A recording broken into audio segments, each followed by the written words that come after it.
Pwede na pong makaupo. Maraming salamat, Pastor. So, totoo po yon nung sinabi ni Pastor Dante.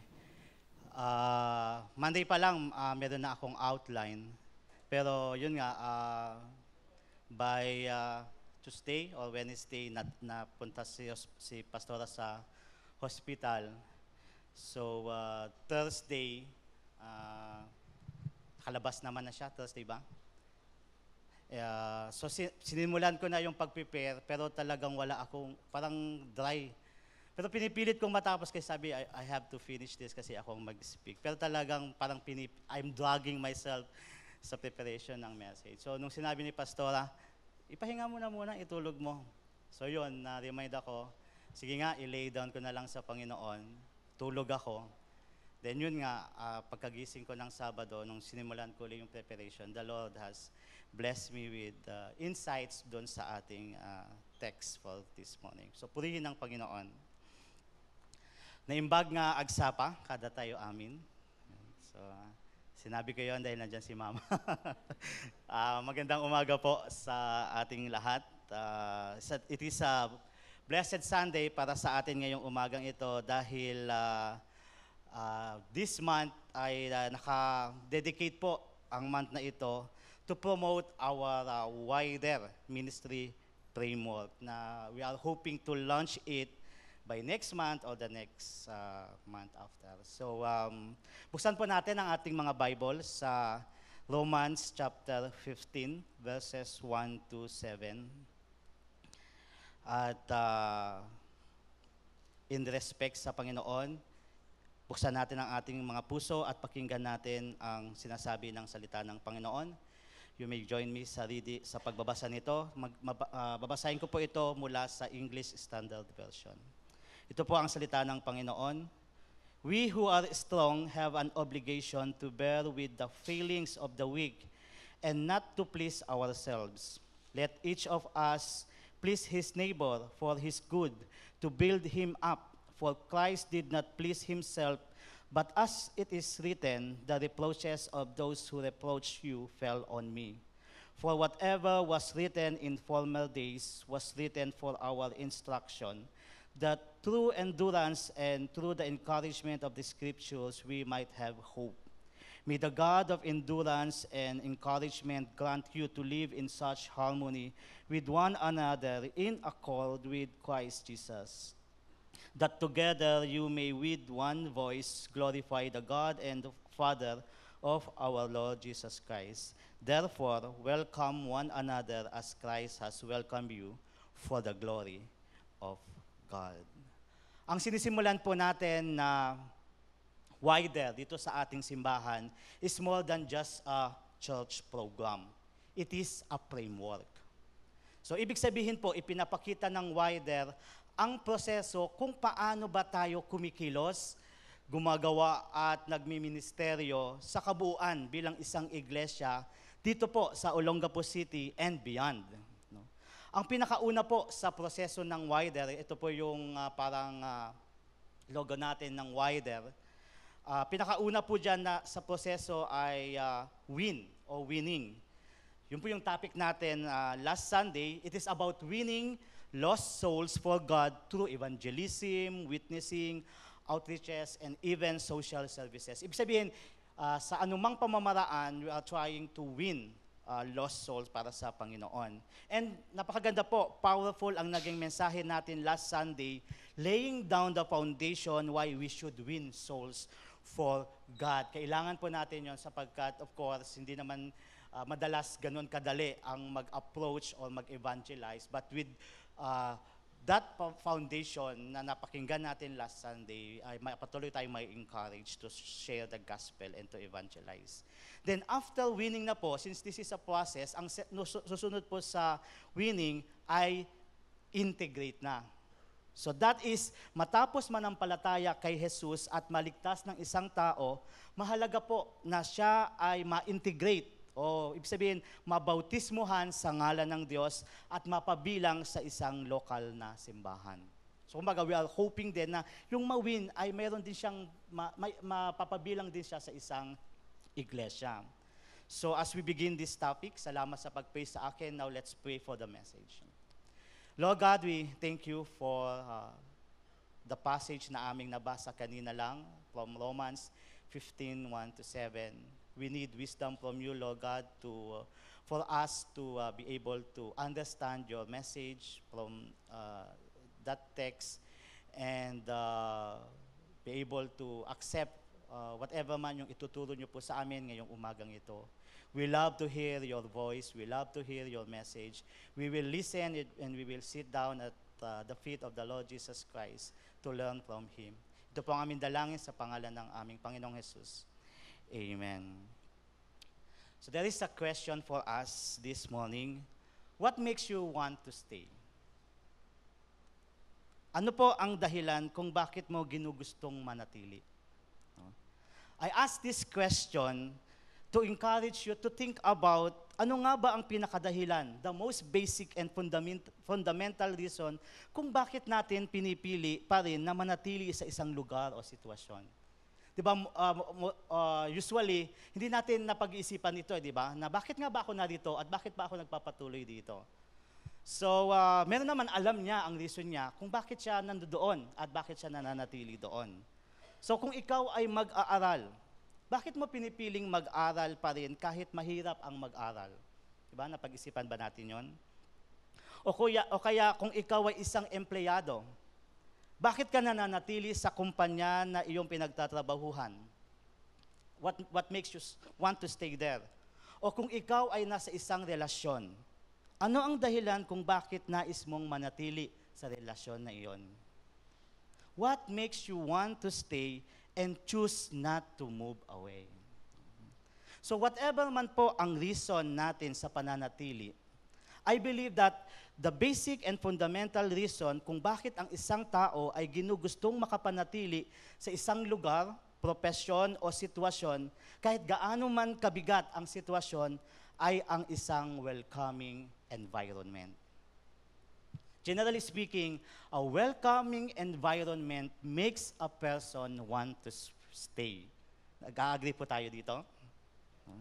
So no matter how much kasi, di po ba, we are eager to stay sa isang lugar, sa isang relasyon, o sa isang trabaho, and etc., kung patuloy naman po na nararamdaman o nararanasan natin that we are not loved or we are not cared for or accepted doon, napipilitan tayong lumisan at mag-move on mula sa kalalagayang iyon. Hindi po ba?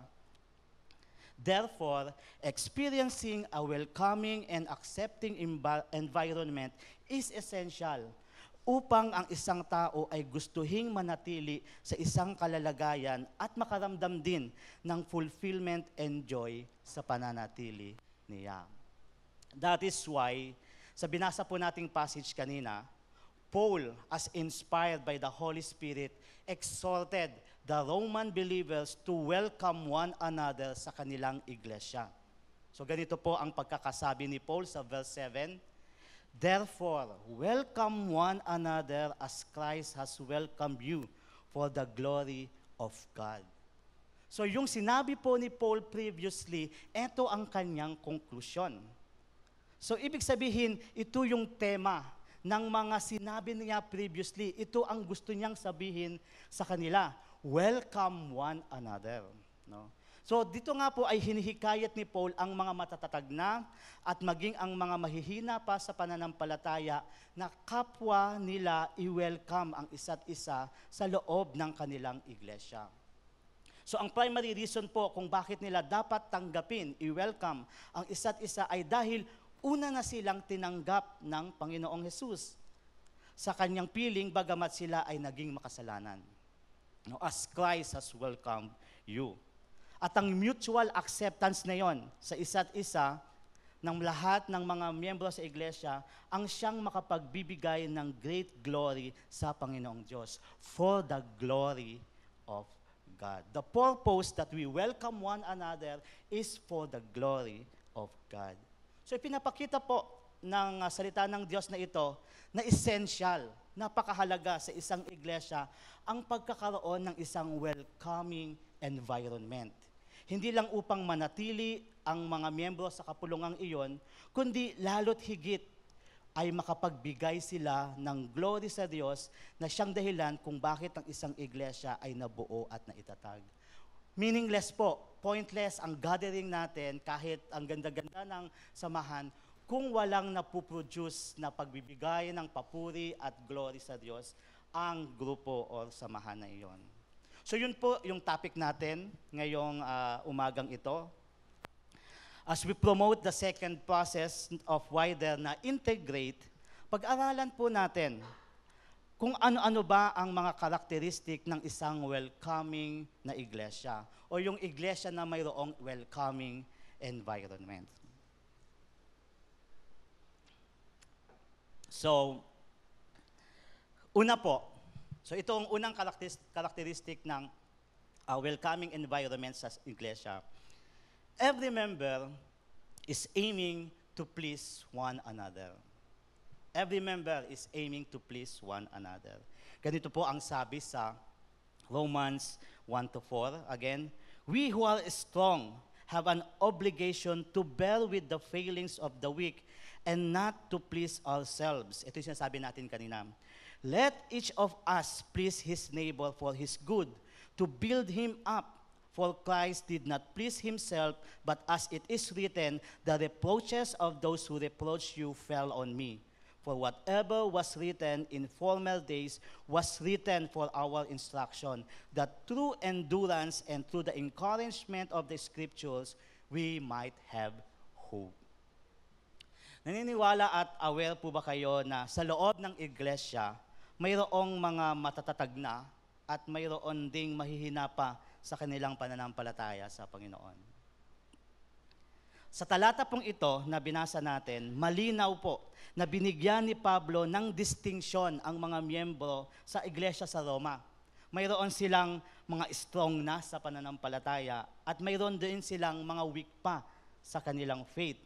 So binanggit po ni Paul ang distinction na iyon, of course, hindi upang magkaroon ng discrimination sa loob ng simbahan dahil ayaw po ni Paul ng disunity, kundi upang maging malinaw kung ano ang responsibility ng bawat isa according sa status ng kanilang pananampalataya. Of course, we cannot give a higher and heavier responsibility doon sa bago pa lang or weak pa or mahina pa sa kanilang pananampalataya. So dito nga po sa verse 1, hinikayat ni Paul ang mga matatag na sa pananampalataya na huwag na nilang isipin ang kanilang sariling kasiyahan. Sabi, we who are strong have an obligation to bear with the failings and not to please ourselves. Kung ikaw ay strong na sa faith, huwag mo nang isipin ang sarili mo, huwag mo nang i-prioritize sa loob ng simbahan kung paano ka masisiyahan. Since sila nga ay nag-mature na, dapat wala na ang selfishness sa kanila at ang kanilang iniisip na ay not to please themselves. Sa halip, ang sabi sa verse 2, let each of us please his neighbor for his good, to build him up. Yun na yung motivation ng isang matatag na Kristiyano o malalim na sa pananampalataya as he minister sa loob ng simbahan. That his focus or her focus is kung paano naman niya ma-please yung kanyang kapwa Kristiyano. Alam niyo po, hindi iyon ganoon kahirap gawin, to please one another. Dahil may example na silang maaring tularan. Sino po? Ang Panginoong Jesus. Ang sabi po sa verse 3, for Christ did not please himself. So, if the Lord Jesus Christ did not try to please himself, why should we? Di po ba? Kung ang ating Panginoon na sinusundan ay meron ng example na hindi siya nag-focus sa sarili niyang kasiyahan, kung hindi kung paano niya ililigtas at bibigyan ng pag-asa ang mga mahina at bumagsak dahil sa kasalanan. So bakit tayo, na mga Kristiyano, yun ang iniisip natin.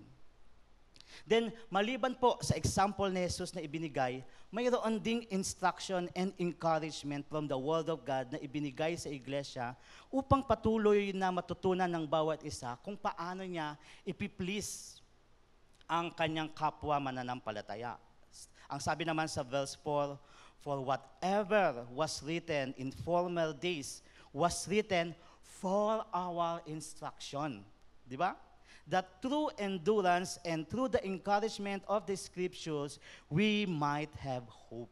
Napakaganda ng pagbibigay, napakaganda ng dahilan kung bakit binigay sa atin ng Panginoong Diyos ang Biblia, ang Scripture, for our instruction.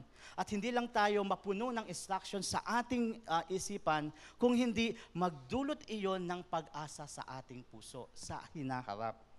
Alam niyo po, ang magandang pananaw sa hinaharap na puno ng pag-asa ang siyang magbibigay sa isang iglesia ng patience and motivation to please one another. We know that it's not that easy to please everyone dahil mayroon iba't ibang gusto, di ba? Iba't ibang mga bagay ang nakakapagpasaya sa isang tao. Pero kailangan po natin ng salita ng Panginoon at ng pag-asa na darating din ang time that we will learn how to please one another. Lalo na yung mga bago pa sa pananampalataya. So, kahit nga po si Paul, sa pagtuturo nito sa mga Kristiyano sa Roma, ay siniguradong malinaw ang kanyang statement sa kanila. Malinaw yung ibig sabihin na please one another. Ano po ang sabi niya uli sa verse 2? Let each of us please his neighbor for his good.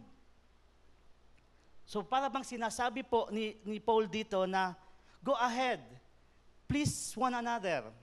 Satisfy the need of your brother and sister in the Lord. Isipin mo at pagsumikapang gawin kung paano mapapasaya ang kapwa mo mananampalataya. Sige, do it. Let's aim nyo yan sa inyong grupo. Pero sinabi rin ni Paul, ganun pa man, do it for his or her own good. Please your fellow Christian, pero ang isipin mo din ay dapat makakabuti sa kanya yon at hindi makakasama bilang isang Kristiyano, lalo na yung bagong Kristiyano na lumalago sa Panginoon. Kumbaga sa isang baby pa, hindi natin siya, okay, please, gusto mo chocolate? Go, chocolate. Yeah, go, kain. Gusto mo gusto mo ng chichirya? Go, kain. Nova, whatsoever, Moby, go kain. Gusto ng bata, but hindi naman iyon makakabuti sa kanya. So sa mga pananalitang ito po ni Paul, it assures us na creating a welcoming environment dito po sa ating simbahan by aiming to please one another is truly possible to achieve. Kailangan lang po ng proper perspective sa bawat miyembro ng simbahan, kahit siya man ay strong na or weak pa sa pananampalataya, kung paano gagawin niyon. Let's try to imagine it po sa ating simbahan. Ano po ang mararamdaman mo kung paglapit mo pa lang sa pintuan ng simbahang ito, ay sasalubungin ka na ng matatamis at genuine ng ngiti ng mga usher? Then sa pagpasok mo sa sanctuary ay makikita mo ang maaliwalas na mukha ng bawat isang nasa loob habang naghahanda sa pagsisimula ng pananambahan. At lahat ng makakasalubong mo o makakaharap mo ay laging may confident na ngiti sa'yo. At nagsasabing, good morning, hello. Then, may ilan-ilan din na lumalapit sa iyo at nangungumusta para siguraduhin na you feel comfortable sa loob ng sanctuary. Hindi ba maiisip mo na, ang sarap namang worship sa ganitong environment? Hindi po ba? Ang lamig pa at ang ganda pa ng ambience. So kaya mga kapatid sa Panginoon, yung ganoong experience ang ating isipin at asamin na palaging maiparanas sa bawat isang napapabilang sa ating iglesia, especially sa mga miyembro na bago pa lang sa pananampalataya. Huwag na po nating isipin na, bakit walang aircon dito? Pakainit naman. Kaya, bakit naman, di ako binansin ng kapatid ko sa...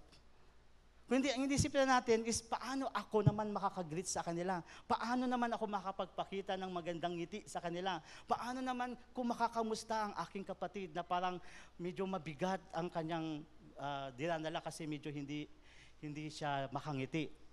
So when everybody, di po ba, every member is thinking like that, then makikita natin that the environment is beginning to be welcoming. So yun nga po, if every member is aiming to please one another, sigurado na magkakaroon tayo ng isang welcoming environment dito sa ating iglesia. So yun po yung unang characteristic ng welcoming environment. Pangalawa po,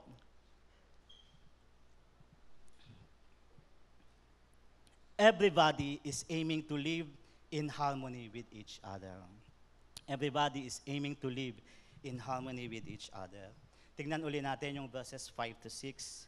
May the God of endurance and encouragement grant you to live in such harmony with one another in accord with Christ Jesus, that together you may with one voice glorify the God and Father of our Lord Jesus Christ. So in the history po in mankind, let's go back sa history. Ever since po na nakapasok ang kasalanan sa puso ng tao at i-occupy iyon, naging hostile na rin ang puso na iyon sa kung sino man ang gustong makikituloy doon. Napansin po natin yon. So makikita din natin na sadyang makasarili ang kasalanan sapagkat hindi iyon nagnanais na tumanggap ng anuman o sino man maliban na lang kung naaayon iyon sa kagustuhan niya. Pansin niyo po iyon, di po ba? Like for example, you are with your friends or we are your barkada and they are enjoying sa party or whatsoever and try to insert Word of God or just to mention something about your devotional, your insights sa devotional. Di ba, most of the time, if not all the time, ano ba naman yan, pare? Wag naman ganyan, wag ka namang killjoy, di ba? Kaya, wag na lang muna yan, saka na lang yung sinasabi mo na yan. Why? Because a heart that is full of sin pa rin, hostile yan, that anything na napapasok about God doon, i-reject niya yan, hindi niya papapasukin. Isang example po na nakita natin na larawan. So gaya po ng naranasan ni Abel sa kanyang kapatid na si Cain. Dahil po pinasok ng kasalanan ang puso ni Cain para sa kanya, hindi na welcome sa buhay niya ang kanyang kapatid na si Abel. Di ba nung nag-offer sila at nakita niya na acceptable kay God at na-please ang God sa offer ni Abel, nagalit na siya. Ni-remind pa nga siya ng God, kung papanatilihin mo yung galit mo na yan, kakainin ka yan. At sin is crawling sa door mo. Hinayaan ni Cain na maghari yung galit sa kanya at mamaya pumasok ang sin sa puso niya. So anong naisip ni Cain? He decided he had to get rid of him. He decided to kill his brother upang mawala na iyon sa landas niya. Ayaw niyang papasukin, i-welcome si Abel that is regularly offering to God and acceptable kay God yung kanyang offering. Kaya po mga kapatid, nang dumating dito sa mundo si Jesus, ang unang ipinangaral niya po ay repent. Gaya po ng makikita sa Matthew 4:17. Repent. From that time, Jesus began to preach saying, repent, for the kingdom of heaven is at hand.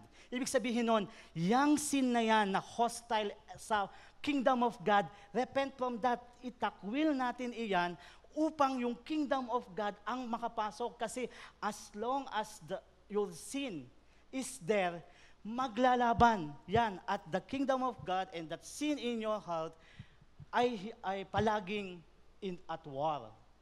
At hindi hindi mo mapapapasok ang kingdom of heaven sa iyong buhay if you are still taking care of that sin in your heart. Dahil hostile nga po ang kasalanan sa salita ng Diyos at hindi niya tanggap anything about God. Kaya nga po, mga kapatid, ang dalangin ni Paul para sa iglesia sa Roma ay, May the God of endurance and encouragement grant you to live in such harmony with one another. Ang panalangin niya, i-grant nawa ng Panginoon sa inyo, pahintulutan nawa niya na kayo ay makapamuhay in harmony with one another. Ipagkaloob nawa ng Diyos na kayo ay makapamuhay ng may pagkakaisa. Let us take note po na ang harmony na mayroon tayo bilang isang iglesia na sinasabi dito ni Paul ay isang extraordinary harmony. Dahil extraordinary, meaning it doesn't come from this world. Hindi po iyon galing at nakabatay sa anumang bagay dito sa mundong ito. Ang sabi nga po sa Ephesians chapter 4 verses 1 to 6, I therefore, a prisoner for the Lord, urge you to walk in a manner worthy of the calling to which you have been called. With all humility, ito yung calling to which you have been called. With all humility and gentleness, with patience, bearing with one another, in love, eager to maintain the unity of the Spirit in the bond of peace. Why? Binigyan ng point ni Paul, yung sasabi na yon. There is one body and one spirit, just as you will call to the one hope that belongs to your call. One Lord, one faith, one baptism, one God and Father of all, who is over all and through all and in all. Wow. Naranasan nyo na po ba na umattend sa isang okasyon, gaya ng debut o kasalan, na hindi man lang kayo naasikaso? Bagamat kakilala mo naman, kaya ka nakapunta doon ay binigyan ka ng invitation o sinabihan ka na punta ka sa kasal ko o punta ka sa debut ko. Walang sino man ang lumapit o kumausap sa iyo pagpunta mo sa event na iyon. Ikaw na ang naghanap ng mauupuan mo. Ikaw na rin ang kumuha ng iyong plato at naghanap ng table na makakainan nung kakaina. At habang kumakain ka, kasama ng mga nasa table, hindi ka man lang kinakausap at pinapansin habang kumakain yung mga nagkwekwentuhan sa table. Ano po ang mararamdaman mo kung makaranas ka ng ganoong sitwasyon? I am sure na mararamdaman po ninyo na hindi kayo kaisa sa kanila, hindi po ba? You would assume na you really do not belong there dahil dumating at umalis na lang ikaw, ay wala man lang nag-welcome sa iyo. Nang sinabi po ni Paul sa Ephesians chapter 4 verses 4 to 6 na there is one body and one spirit, one Lord, one faith, one baptism, and one God and Father of all. Ang ibig pakahulugan din po doon ni Paul ay mayroon lamang isang lugar na kailanman ay hindi mo mararanasan o mararamdaman na hindi ka bilong. And that place is in the body of Christ. Amen? Makararamdam lamang ang isang tao na hindi siya kaisa o kabilang sa katawan ni Kristo kung mayroon pa ring kasalanan na nanatili sa buhay niya dahil ang kasalanan nga ay palaging in hostility sa anumang patungkol sa Diyos. That's why you cannot enjoy what the church is doing because yung kasalanan na nagkahari pa sa puso mo ang nag-feed sa mind mo that I cannot enjoy that. I cannot sing like those singing na masaya. But I cannot raise my hand in response dun sa song na aking kinakanta. Because the sin is trying to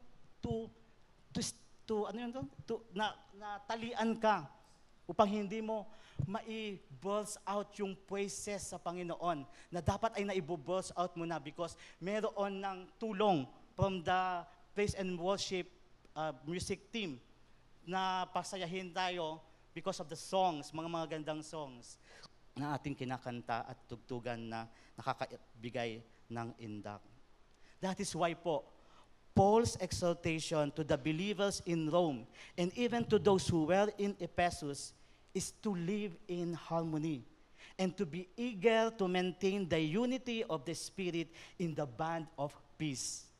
Ang bawat isa sa iglesia ay nagkakaisa sa pananampalataya at bautismo, sama-sama sa pag-asa at nagkakatipon-tipon sa pananalangin, pagsamba at paglilingkod sa iisang Diyos at Ama nilang lahat.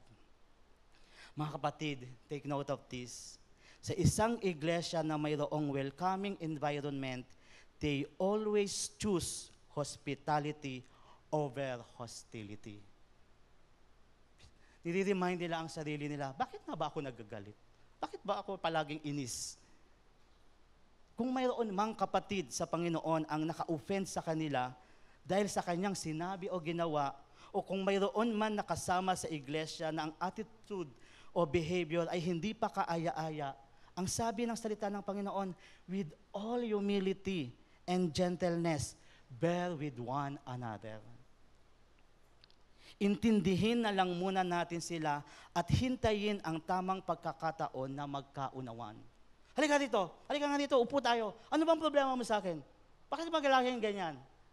Kumbaga, di ba, parang magsalubungan ng inis, talagang nag-away. Pero kung hintayin na lang ang tamang pagkakataon, okay, can we talk? No, not yet ready. Okay, I'll give you time, then I'll go back to you. When can we talk about this issue natin?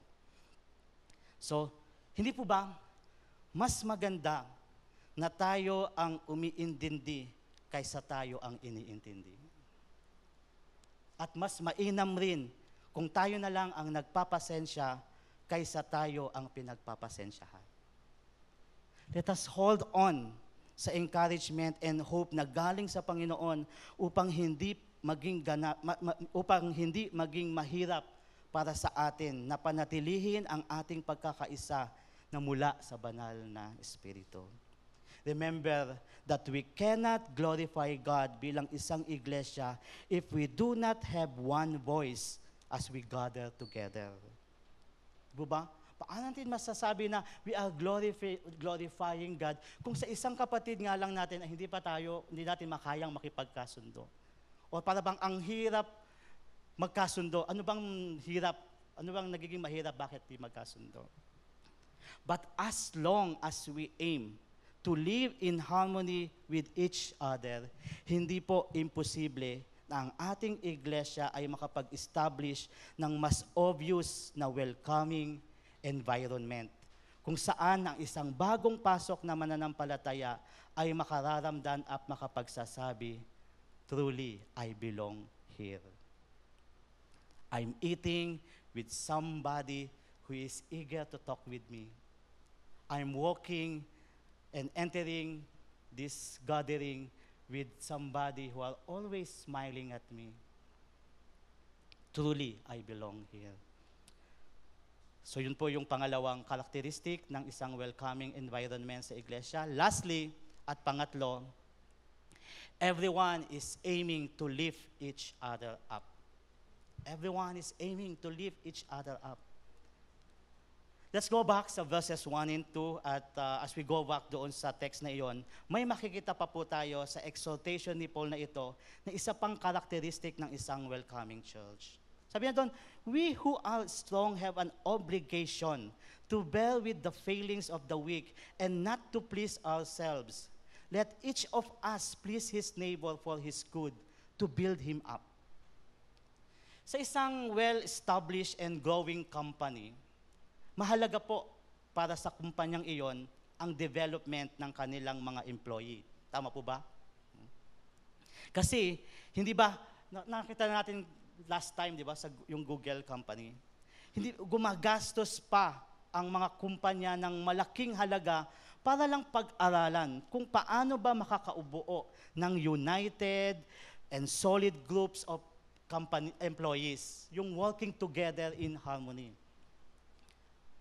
At kung tayo man po dito ay nagtatrabaho na sa isang kumpanya o isang institusyon, hindi po ba aware tayo kung sino ba ang may responsibilidad na turuan ang mga nagsisimula pa lang sa trabaho? Di ba kapag bago pa lang pasok sa trabaho, merong ibibigay sa kanya o padadaanin siya sa training para matutunan niya yung kanyang trabaho. So sino yung gagawa nun? Hindi ba yung matatagal at well-experienced na employee ang siyang may obligasyon na turuan ang mga bago pa lang sa trabahong naka-assign sa kanya? Hindi po ibibigay yung medyo hindi rin siya nakadaan sa training, yung bang talagang certified trainer na siya. So yung ganoong konsepto po, ang pwede nating gagamitin upang maunawaan ang ibig sabihin ni Paul dito sa verses 1 and 2. Na ang pamumuhay po ng isang Kristiyano at maging ang pagmiministeryo ng isang simbahan ay nakasentro sa pagpapatatag ng kapwa natin mananampalataya, lalo na sa mga mahihina pa sa pananampalataya at yung mga bago pa lang na miyembro. At ang mga nakaranas na ng maraming pagsubok at napagtagumpayan ang mga iyon, sila naman ang may responsibilidad na tulungan na makabangon ang mga bumagsak at maiangat ang mga pinanghihinaan pa ng loob, sapagkat nagsisimula pa lang nga silang kilalanin kung sino ba ang Diyos. Sabihin, they need more knowledge and understanding of who God is. And then, nagsisimula pa rin silang sa pagsunod sa Panginoong Jesus. They need to understand more about being a follower of Christ. That is why, whenever we encounter trial, pwede po natin idagdag doon na, I will overcome this so that someday I can encourage others. Di po ba? So that ako naman ang magpapalakas ng loob ng kapwa ko once na ma-overcome ko na to. Ibig sabihin, the Lord has blessed you something that you can mag-go up ka pa sa faith. Nung ako po ay, ang Malolos Alliance Church po ang home church ko, of course, kasama ang ABCC, meron po doong member, no? Pag nagja-jogging po kasi ako, meron doong sa simbahan malapit na parang undeveloped pa na subdivision na meron ng malinis na road pero wala pang masyadong bahay, puro talahi pa. Kaya naging joggingan siya. So nagja-jogging po ako doon, madadaanan ko yung simbahan. Pagja-jogging. Minsan umaga, minsan hapon. Ilang beses po sa pagja-jogging ko at pagdaan ko sa simbahan na sakto na lumalabas yung isang member na yon. So siyempre magkukumustahan kami, and then sasabi, saan ka papunta? Magja-jogging ako. Ikaw po, brother. Sabi niya, nag-devotion kasi ako dito at nag-pray. So meron pang isang beses, nag-pray kasi ako, medyo mabigat yung problema namin. So naisip ko mag-pray dito sa simbahan. So naisip ko po, no, habang papunta ako sa jogging niya, tapos lagi ang reason niya. Di ba magandang habit iyon? Yung bang para sa kanya, ang isang lugar na gusto niyang puntahan para idulog sa Panginoon ang kanyang mabibigat na problema ay ang simbahan mismo. Hindi ba magandang ma-develop sa isang iglesia na kapag ang isang miyembro ay dumaraan sa mabigat na problema, ang una niyang maiisip ay, makapunta nga sa simbahan para doon ako manalangin at makapag-relax na rin at makapag-muni-muni. Ang gulo-gulo ng isip ko, punta muna ako sa simbahan dahil napapanatag ang isip ko kapag pupunta ako doon. O kaya, may isip niya nang walang pag-aalinlangan na tawagan ko nga ang aking mga ka-live group at makipag-meet sa kanila para ma-pour out ko ang kabigatan sa aking damdamin. Alam niyo po mga kapatid sa Panginoon, hindi imposible na mangyari ang good habit na iyon kung ang isang iglesia ay nakapag-develop na ng isang welcoming environment. At mabubuo po ang welcoming environment na iyon kung ang lahat ng mga matatatag na sa pananampalataya ay aware at taos-pusong tinatanggap ang kanilang obligasyon at responsibilidad na i-lift up at palakasin ang mga kapatid sa Panginoon na pinanghihinaan pa ng loob. Lalo't higit ang mga nagsisimula pa lang sa kanilang pagsunod kay Kristo at sila din ang pangunahing nagsusumikap upang ma-develop at mas mapagtibay pa ang welcoming environment sa kanilang iglesia. Mayroon nga pong isang kanta na magandang palagi nating maawit sapagkat nagpapakita po iyon ng isang welcoming environment ng iglesia, whether para sa newly converted Christian o maging sa matagal ng kabilang doon. Ang sabi po sa sa kanta na iyon, may we learn to love each other more with each new day. May words of love be on our lips in everything we say. May the Spirit melt our hearts and teach us how to pray, that we might be a true family. Kapatid, hinihikayat ka ng Panginoon ngayong umagang ito na patuloy mong buksan ang pintuan ng iyong puso at papasukin din naman sa iyong buhay ang bawat isang miyembro ng iglesyang ito kung hindi mo pa iyon nagagawa. Tanggapin natin ang isa't isa and let us aim to please one another, to live in harmony with each other, and lift each other up, because that is how we can create a welcoming environment sa ating iglesia na masasabi ng bawat kabilang dito, truly, I belong here in this family. So yun po ang mensahe ng Panginoon para sa atin ngayong umagang ito. Nawa po sa pagsisimula natin sa Wider ay patuloy tayo na mag-asam na ang ating simbahan ay magkakaroon ng isang matibay na integration process.